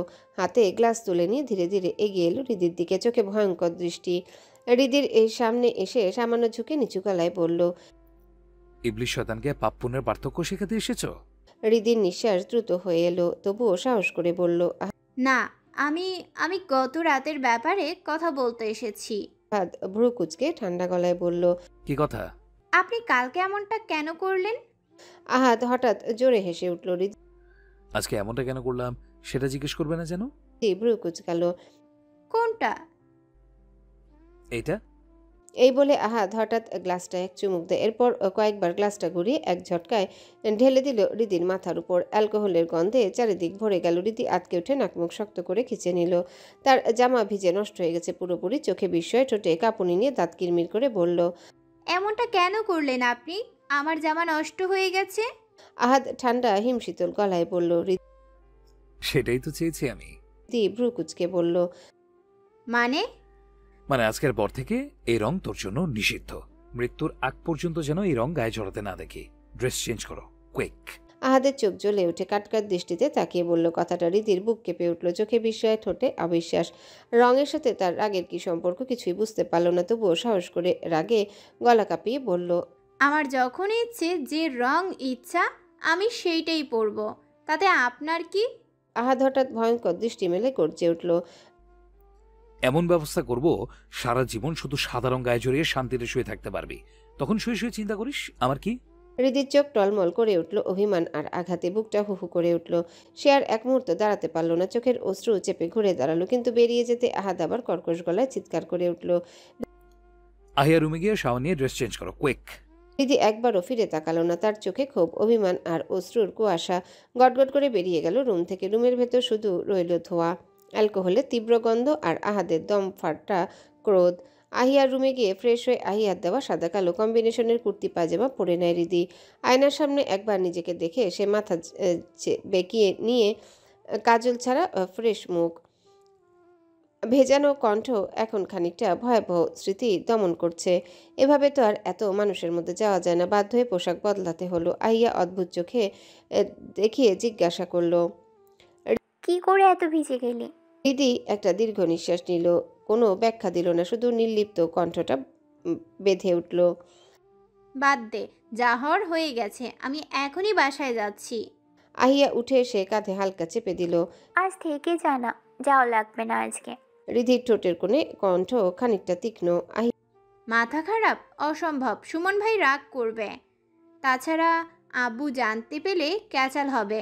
একটা দীর্ঘ নিঃশ্বাস নেয়, তারপর কণ্ঠে কেমন আবেগ মিশে বলে, আচ্ছা ঠিক আছে, কি আর করার, সাবধানে যাস। আচ্ছা, আল্লাহ হাফেজ। একটা দীর্ঘ নিঃশ্বাস ফেলে বিদায় নিল রিদিতা। মূল দরজা পেরিয়ে গেটের দিকে আসতে অপ্রত্যাশিতভাবে সামনে পড়ে আমজাদ মীর। আমজাদ মীরের দিকে তাকিয়ে হৃদির হঠাৎ সেদিনের ঘটনা মনে পড়তে লজ্জায় এক রৌদ্রহীন আভা শরীরটা ঢেকে দিল তার। মুহূর্তের মধ্যে মাথা নুইয়ে এসে সালাম দিল, আসসালামু আলাইকুম। আমজাদ মীর প্রথম একটু বিব্রত হলেন, তবুও বিদ্রুপ গলার মধ্যে দিয়ে জবাব দিলেন, ওয়ালাইকুম আসসালাম। তিনি পাশ কাটিয়ে যেতে চাইছিলেন, কিন্তু রাতের এই নীরবতায় হৃদিকে একা দেখে চিন্তিত হতে বাধ্য হলেন। হৃদি তো তার নিজের মেয়ের মতো, বাবার স্নেহ খবরের মতো কণ্ঠে জিজ্ঞাসা করলেন, তুমি একা যাবে? হৃদি অনড়, কণ্ঠে কোনো ভঙ্গিমা নেই, শূন্যতার মতো পরিষ্কার সিদ্ধান্ত। জি আঙ্কেল। আমজাদ মীর একবার কপাল কুঁচকে বললেন, এত রাতে একা যাবে? চলো, আমি ড্রাইভারকে বলি, ও তোমাকে নিয়ে যাবে। হৃদি অচঞ্চল কণ্ঠে প্রত্যাখ্যান করল, না না আঙ্কেল, আমি যেতে পারবো, অত রাত্রও হয়নি। কিন্তু তার কণ্ঠে যতটুকু ভর ছিল ততটুকুই ভঙ্গুর। এই ভঙ্গুরতার পেছনে ঘাস ফোটা লজ্জা লুকিয়েছিল। তাই পেছন থেকে বড় পা নিয়ে এগিয়ে আসে আহাদ। আর তার আগমনে হৃদির কপালে তীব্র রাগের রেখা ফুটে উঠল। তার গা হঠাৎ কাঁপলো, মুখটা শক্ত হয়ে গেল, চোখ ক্ষণিকের জন্য এক অদৃশ্য ভয়ের ঢেউ বয়ে উঠল। হৃদি আমজাদ মীরকে উদ্দেশ্য করে বলল, আমি আসছি। বলে হৃদি বড় বড় পা ফেলে গেটের দিকে এগিয়ে গেল। আহাদ হাত দুটো বুকের উপর ভাঁজ করে নিজের বাবাকে পা থেকে মাথা পর্যন্ত তীক্ষ্ণ দৃষ্টিতে পরখ করলো। এতে আমজাদ মীর একটু বিব্রত হলেন, এক ধাপ পেছনে সরে গেলেন। তার কণ্ঠে খা খা শব্দে বের হলো, তার এভাবে শগুনের মতো দেখছো কেন আমাকে? মুখে অস্বস্তির রেখা। আহাদ ঠোঁটটা হালকা টানলো, মৃদু তির্যক হাসি।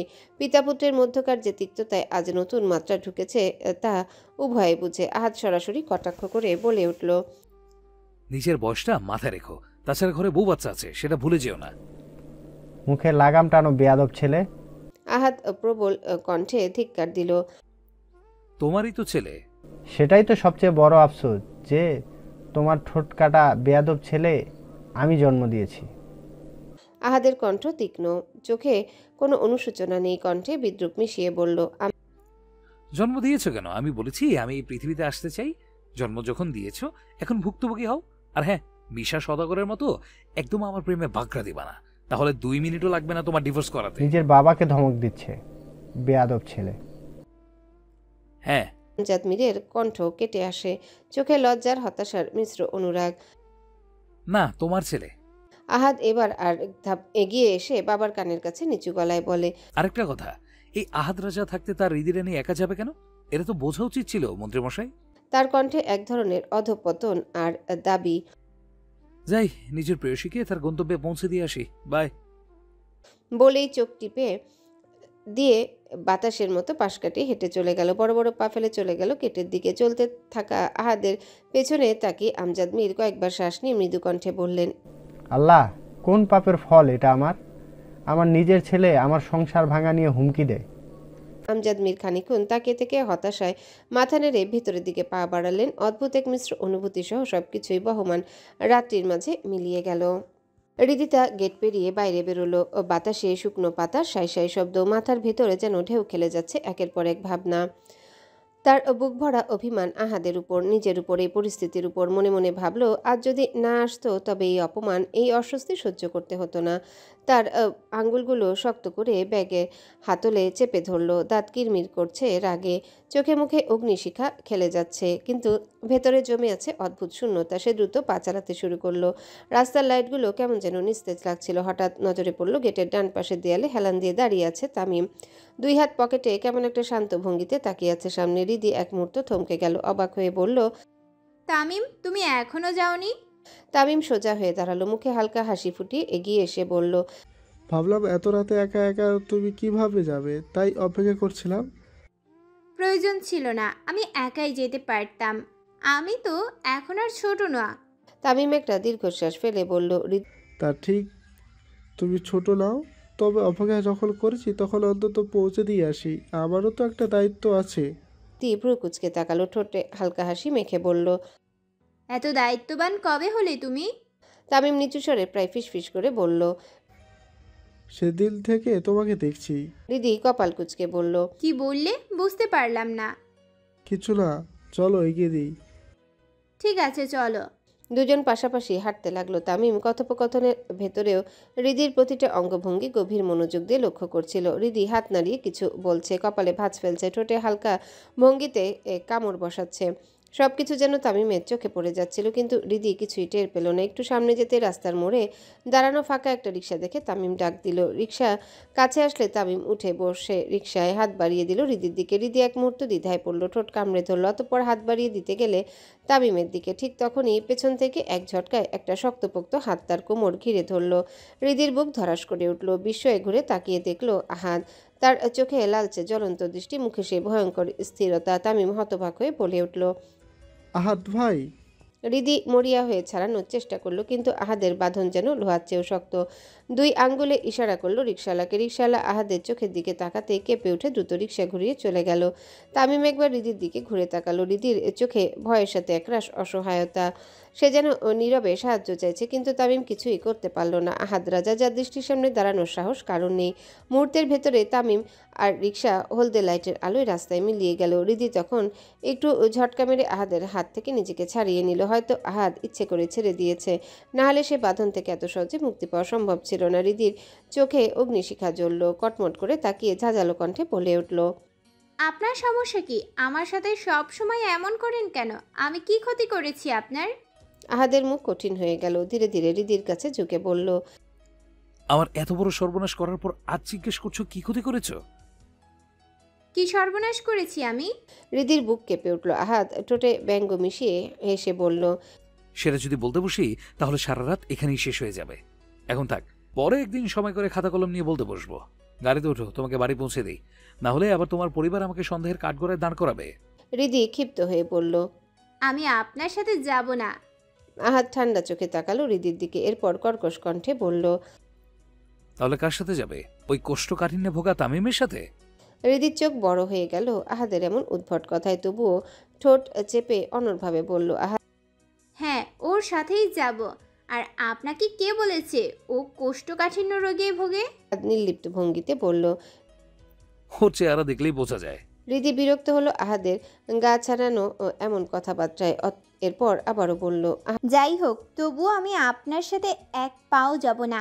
আপনার উপর আমার বিন্দু মাত্র বিশ্বাস নেই। কে জানে বাড়ি পৌঁছে দেওয়ার অজুহাতে আমাকে হয়তো কবরে পাঠিয়ে দিবেন। সন্ধ্যায় তো অকারণেই আমার সাথে যা তা ব্যবহার করেছেন। আমি যাব না আপনার সাথে। আহাদের কণ্ঠ হঠাৎ করে অন্ধকারের মতো ভারী হয়ে উঠল। কারণ ছাড়া আহাদ রাজা কিছুই করে না, আর কবরে পাঠানোর কথা বলছো? যদি তুমি আমাকে সেই পর্যায়ে যেতে বাধ্য করো, তবে আমি অবশ্যই সেটা করব। সিদ্ধান্ত তোমার, মিস জানো। এখন কথা না বাড়িয়ে গাড়িতে ওঠো, না হলে বাধ্য হয়ে উল্টাপাল্টা কিছু করব, তখন আবার বলবে বজ্জাত বেটা। হৃদির গলা কাঁপিয়ে বলে উঠল, আপনি এমনিতেই বজ্জাত। আহাদের ঠোঁটে বিপজ্জনক পাকা হাসি ফুটল। আজকে তুমি একটু বেশি কথা বলছো না? আহাদ রাজার সামনে এত কথা বলার সাহস করা হয়নি, কিন্তু তুমি এই মুহূর্তে সেই সাহস দেখাচ্ছ। হৃদি হঠাৎ উপলব্ধি করলো, সত্যিই তো সে কখনো এভাবে আহাদের সাথে এত কথা বলেনি। রাগ তাকে ভুলিয়ে দিয়েছে। সে কার সামনে দাঁড়িয়ে আছে। নিজের ঠোঁট কামড়ে নিল, দৃষ্টি নামিয়ে দ্রুত গাড়ির দিকে এগুলো। ড্রাইভার গাড়ির দরজা খুলে ধরতে হৃদি কোনো কিছু না ভেবে উঠে বসলো। তার বুক দুলছে আতঙ্ক আর রাগে। মনে মনে বলল, কোনোভাবে বাড়ি পৌঁছাতে পারলেই হলো। আহাদ সেদিকে তাকিয়ে ডান হাতের উল্টো পিঠ দিয়ে নাকটা ঘষলো। আবারও ওর ঠোঁটে ফুটলো সে বিপজ্জনক রহস্যময় বাঁকা হাসি। অতঃপর ধীর ভঙ্গিতে গাড়িতে উঠে বসলো। মুহূর্তের ভেতর গাড়ি গর্জে উঠল। রাতের নিস্তব্ধ রাস্তা ধরে এগিয়ে চলল আহাদের কালো গাড়িগুলো, যেন অন্ধকারের বুক চিরে দুই মানুষের অশান্ত হৃদস্পন্দন বহন করে নিয়ে যাচ্ছে অজানা গন্তব্যের দিকে। মীর হাউসের বিশাল হল ঘরে তখন অদ্ভুত এক নীরবতা নেমে এসেছে। দেয়ালের ঘড়ির কাঁটা টিকটিক করে সময় জানাচ্ছে রাত 10:30। বড় ঝাড়বাতির নিচে নিজের নির্দিষ্ট চেয়ারে বসে আছেন আফরোজা শেখ। মুখে দৃঢ়তা, ভঙ্গিতে কঠোরতা, যেন তার সিদ্ধান্ত থেকে তাকে সরানো দুঃসাধ্য। পাশে হালিমা বেগম বসে আছেন, তবে তার চোখে মুখে এক ধরনের অস্বস্তি খেলা করছে। আর সামনের দিকে শির দ্বারা সোজা করে বসে আছে আদনান। সাদা শার্টের কলার হালকা খোলা, ভ্রু কুচকানো, চোখে তীক্ষ্ণ দৃষ্টি। চারিপাশে পরিবেশ যেন আরও ভারী হয়ে উঠছে তার উপস্থিতিতে। সন্ধ্যার সেই ঘটনার পর থেকে আহিয়া যেন গায়েব। আদনানের রাগী চোখে ধরা পড়ার ভয়ে সে নিজের রুম থেকে বের হওয়ার সাহসই করেনি। অথচ আদনান কয়েকবারই চোখ বুলিয়ে খুঁজেছে আহিয়াকে। তার ভেতরে দাউ দাউ করে জ্বলছে আগুন, কারণ আজ আহিয়া যা করেছে সেটা কোনো মতে ক্ষমাযোগ্য নয়। আদনানের ধ্যান ভঙ্গ করে ঠিক তখনই আফরোজা শেখের মুখ খুললেন। তার কণ্ঠ শান্ত, কিন্তু তার ভেতরে লুকানো আছে একরাশ দৃঢ়তা। আমি তোমাকে কেন ডেকেছি এতক্ষণে বুঝতে পেরেছো হয়তো। আদনান চোখে বিরক্তি নিয়ে সোজা উত্তর দিল। এই জ্ঞাছাড়া ভঙ্গি আফরোজা শেখকে খানিকটা বিরক্ত করলো। ভ্রু টেনে তুলল সামান্য, তারপরও নির্লিপ্ত গলায় বললেন, তোমার জন্য একটা মেয়ে দেখছি। মেয়েটা খুবই ভালো, ভদ্র, সুশীল। হালিমা মেয়েটাকে ভালো করে চেনে। তাছাড়া আমি ও যতবার দেখছি মনে হয়েছে মেয়েটা তোমার সঙ্গে দারুণ মানাবে। আদনান একটু নড়ে চড়ে বসলো, মুখে কঠিন ছায়া ফুটে উঠল। ধীরে ধীরে চোখ ঘুরিয়ে ফেললো হালিমা বেগমের দিকে, দৃষ্টিতে যেন হিমশীতল তীক্ষ্ণতা। হালিমা বেগম সাহস সঞ্চয় করে বললেন, আদনান তো চিনেই হৃদিতাকে। আদনানের চোখ মুহূর্তে বিস্ময়ে বড় হয়ে উঠল। হালিমা হালকা হেসে ব্যাখ্যা দিলেন, আরে মনে নেই ওই দিন সন্ধ্যায় তোমার সঙ্গে ধাক্কা লেগে পড়ে গিয়েছিল যে মেয়েটা, সেই হৃদিতা, আহিয়ার বান্ধবী। আদনানের ভেতর হঠাৎ কেমন অস্থিরতা তৈরি হলো। বুকের ভেতর ক্রোধ থকথক করে জেগে উঠল। অথচ বাইরে থেকে সে কিছুই প্রকাশ করল না, বরং ঠোঁট শক্ত করে বসে রইল। আফরোজা শেখ এবার খানিকটা স্বস্তির নিঃশ্বাস ফেললেন। কণ্ঠে যেন বিজয়ের সুর ভেসে উঠল। তাহলে তো কথাই নেই, তুমি মেয়েটাকে দেখেছো। আলাদা করে আবার দেখার দরকার হবে না। আমি কালই ওর বাবা মায়ের সঙ্গে কথা বলবো। হালিমা, নাম্বারটা নিয়েছো তো? আমাকে দাও। হালিমা বেগম মাথা নেড়ে কিছু বলতে যাচ্ছিলেন, এমন সময় হঠাৎই আদনান সোফা থেকে ঝড়ের বেগে উঠে দাঁড়ালো। মেঝেতে তার জুতার শব্দ হলো, গলা কাঠ হয়ে গিয়েছে, কণ্ঠে অগ্নি জ্বলে উঠছে। আফরোজা শেখও কম নন, সেও কঠিন দৃষ্টিতে তাকালেন। গলা ঠান্ডা কিন্তু কষাঘাতের মতো শোনালো, আমি তোমার মতামত জানতে চাইনি আদনান, আমি আমার সিদ্ধান্ত জানিয়েছি। আদনানের দু চোখ জ্বলে উঠল, হাত দুটো মুষ্টিবদ্ধ হয়ে উঠল, দাঁতে দাঁত চেপে ধীরে ধীরে বলল। এই কথা বলেই হলঘর থেকে চলে গেল সে। তার পদক্ষেপ ভারী, গটগট শব্দে হলঘরের নীরবতা কেঁপে উঠল। উপরে সিঁড়ি বেয়ে মিলিয়ে গেল তার অবয়ব। ঘরে তখন নিস্তব্ধতা ফিরে এলো। হালিমা বেগম দীর্ঘশ্বাস ফেলে উদ্বিগ্ন স্বরে বললেন, আপা, আদনান তো রাজি হলো না, মনে হয় রিদিতাকে পছন্দ হয়নি ওর। আফরোজা শেখ ঠোঁটে হালকা হাসি টেনে আনলেন, চোখে সেই পুরানো দৃঢ়তা। সব ঠিক হয়ে যাবে হালিমা, এখন রাজি না হোক, দুদিন পর দেখবে নিজেই এসে হ্যাঁ বলবে। তুমি দুশ্চিন্তা করো না, আমাকে রিদিতার বাবার নাম্বারটা দাও। হালিমা বেগম কিছুটা দ্বিধায় ভুগলেও অবশেষে ফোন নাম্বার এগিয়ে দিলেন। অতঃপর তিনিও ধীরে ধীরে হল ঘর ছেড়ে বেরিয়ে গেলেন। এবার আফরোজা শেখ ফোন হাতে নিয়ে চুপচাপ বসে রইলেন। তার চোখে জলজল করছে একরাশ পরিকল্পনা, দৃঢ় সংকল্প। এই বিয়ে যে তিনি করিয়ে ছাড়বেন তা স্পষ্ট বোঝা যাচ্ছে তার চোখের ভাষায়। সেদিনের পর থেকে রিদিতা যেন নিজের ভেতরে গুটিয়ে গেছে। টানা 2 দিন বাসার ভেতরে বন্দি ছিল সে, ভার্সিটিতেও যায়নি। আনিকা আর আহিয়াও রিদির সাথে একাত্ম হয়ে ভার্সিটিতে যায়নি, যেন রিদিকে রেখে ভার্সিটি যাওয়া তাদের অপরাধ হবে। তবে আজকের দিনটা ছিল ভিন্ন। আজকে ক্যাম্পাসে সাংস্কৃতিক অনুষ্ঠানের আয়োজন আছে। রিদি প্রথমে অংশ নিতে রাজি হয়নি, তার মন তখনও ভারী। সে তো এ ধরনের জমজমাট অনুষ্ঠানের মানুষই নয়। কিন্তু আনিকার আহিয়া লাগাতার জোরাজুরি শেষ পর্যন্ত রাজি হয়ে গেল। ভোরে ঘুম ভাঙল আনিকার ফোনে। চোখ মেলেই বিরক্ত ভঙ্গিতে ফোন ধরল রিদি। ওদিকে আনিকা আর আহিয়ার উচ্ছ্বাস ভরা একটাই জেদ, আজকে শাড়ি পরতেই হবে। সবাই শাড়ি পরবে তো তারাও শাড়ি পরে যাবে। রিদির মুখ গম্ভীর হয়ে গেল, কারণ সে তো শাড়ি পরতে পারে না। সেদিন আহিয়ার আনিকা মিলে বহু কষ্টে পরিয়েছিল, তার উপর আবার শাড়ি পরে হাঁটতেও সমস্যা হয় রিদির। কিন্তু কে শোনে কার কথা? আনিকা একবার যদি বলে দেয় মানে আর না করার সুযোগই নেই। ফ্রেশ হয়ে আয়নার সামনে এসে দাঁড়ালো রিদিতা। ভেজা চুলগুলো মেলে দিয়ে শুকাচ্ছে, কিন্তু মাথার ভেতর একটা ভয়, শাড়ি কিভাবে সামলাবে সে। হঠাৎ করে তার উদ্ধারকর্তা ঈশানীকে ডাকতে শুরু করলো। এরপর বোনের পিছু কতক্ষণ ঘুরঘুর করলো যেন তাকে শাড়ি পরিয়ে দেয়। হাতের কাজ শেষ করে ঈশানী ব্যস্ত হাতে আলমারি থেকে বের করে আনলো একখানা লাল জামদানি শাড়ি। সূর্যের রশ্মি শাড়ির উপর পড়তে শাড়ির ঝকঝকে লাল রঙে যেন সারা ঘর আলোকিত হয়ে উঠল। সে শাড়িটা রিদিতার হাতে ধরিয়ে দিয়ে বলল, এটা নি ধর, ব্লাউজ পেটিকোট পরে শাড়ি, প্যাচে আমি আসতেছি। রিদি শাড়ি নিয়ে লাফাতে লাফাতে নিজের রুমে চলে গেল, কিন্তু কিছুই বুঝলো না কিভাবে, কোথা থেকে কি করতে হবে। শেষে একরাশ ধৈর্য হারিয়ে একেবারে নিজের শরীরে চারিপাশে শাড়িটা ঘুরে ঘুরে জড়ালো। এখন আর হাত পা নাড়াতে পারছে না, যেন শাড়িটাকে বেঁধে ফেলেছে। হাঁসফাঁস করতে করতে বিরক্ত কণ্ঠে চেঁচিয়ে উঠল, বুবু, আমি নিঃশ্বাস নিতে পারছি না। ঈশানী ছুটে এসে দেখলো শাড়িটাকে রিদি সত্যি যেন দড়ির মতো শরীরে পেঁচিয়ে ফেলেছে। সেই দৃশ্য দেখে ঈশানী হো হো করে হেসে উঠল। তার হাসির শব্দে রিদি আরো গাল ফুলিয়ে বসে রইল বিছানায়। কি করলি এটা? আমি তোকে শাড়ি প্যাঁচাতে বলেছি, মানে এইভাবে কাপড়ের রোল করতে বলিনি। রিদি হতভম্ব হয়ে বলল, তাহলে কিভাবে পরবো? ওঠ, দাঁড়া, আমি ঠিক করে দিচ্ছি।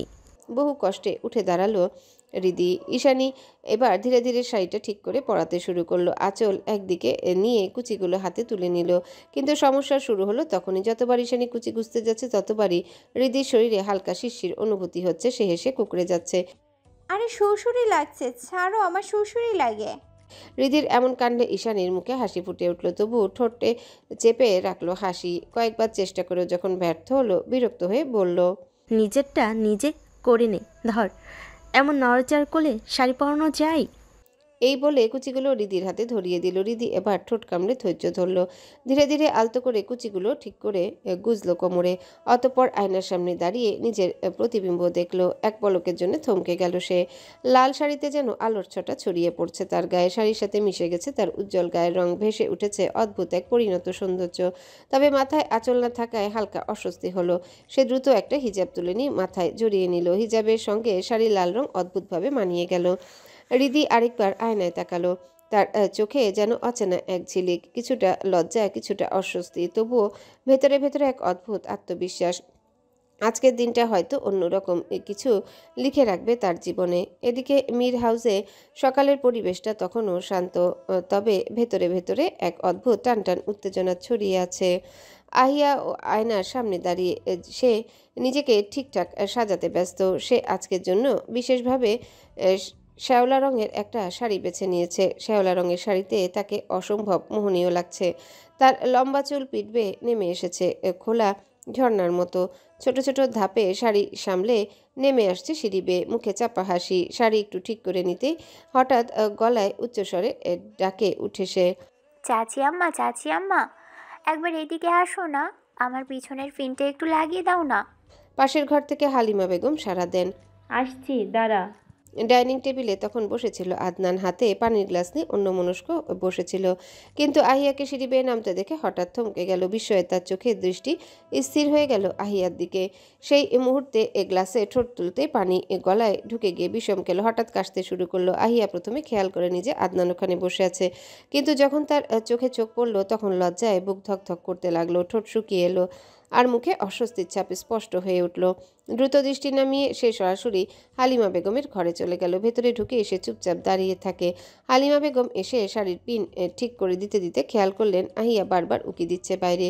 সে যেন নিশ্চিন্ত হতে চাইছে আদনান এখানে বসে আছে কিনা। যখন দেখলো ডাইনিং টেবিল খালি, তার মুখে স্বস্তির ছাপ ফুটে উঠল। তখনই ঘরে প্রবেশ করলো আফরোজা শেখ। তিনি চশমাটা নামিয়ে মেয়েকে ভালো করে লক্ষ্য করে দেখলেন। ঠোঁটে হালকা হাসি ফুটে উঠল। মাশাল্লাহ, আমার মেয়েটা তো সত্যিই বড় হয়ে গেছে হালিমা।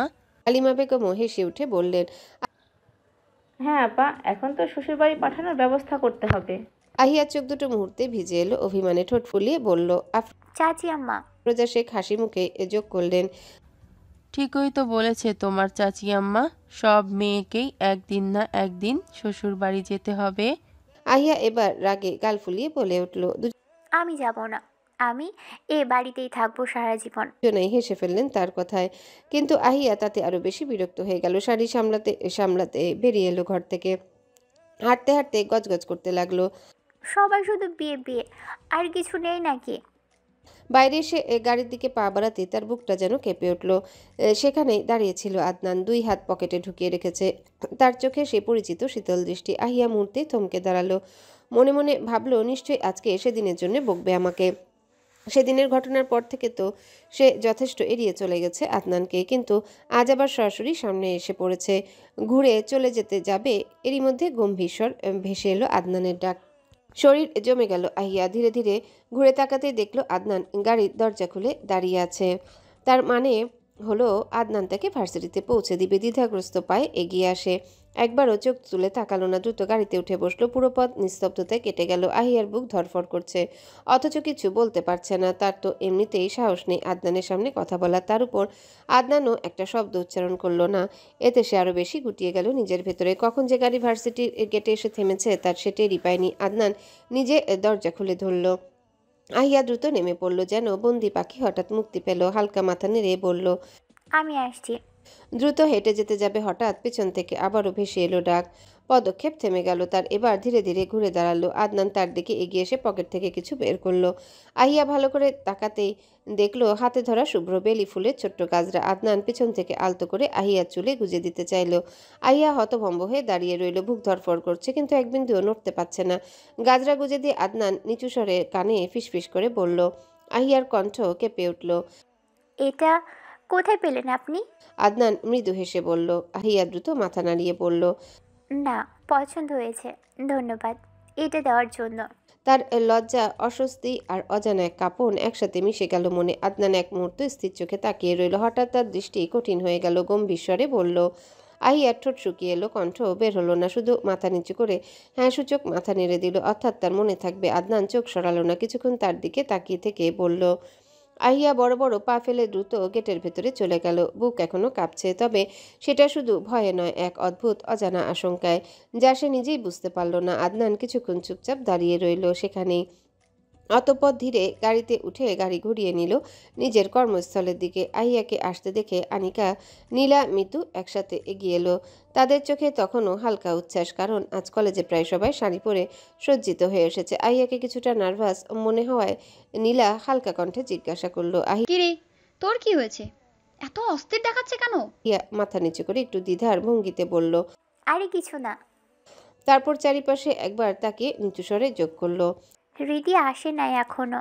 এই কথা শুনে আনিকা খিলখিল করে হেসে বলে ওঠে, রিদি রানী আজকে শাড়ি পরছে, এত তাড়াতাড়ি আসবে কিভাবে বলতো? কত বুঝিয়ে সুঝিয়ে রাজি করাতে হয়েছি শাড়ি পরতে জানিস? নীলা নিজের শাড়ির আঁচল টেনে ঠিক করতে করতে আহিয়ার দিকে তাকিয়ে বলল, কি রে তুই ফুল পাইলে কই? আহিয়া হালকা লাজুকভাবে উত্তর দিল, আসার পরে আদনান ভাই নিয়ে দিয়েছে। এই কথা শুনে আনিকা আর নীলা দুজনেই চমকে উঠল। আনিকা হেসে বলে উঠল, বাব্বা তোর ভাইয়েরা আবার ফুলের মর্ম বোঝে নাকি? ইন্টারেস্টিং। আহিয়া একটু রাগী ভঙ্গিতে বলল, ওর এভাবে বলিস কেন? আমার ভাইয়েরা রাগী হতে পারে কিন্তু খারাপ না।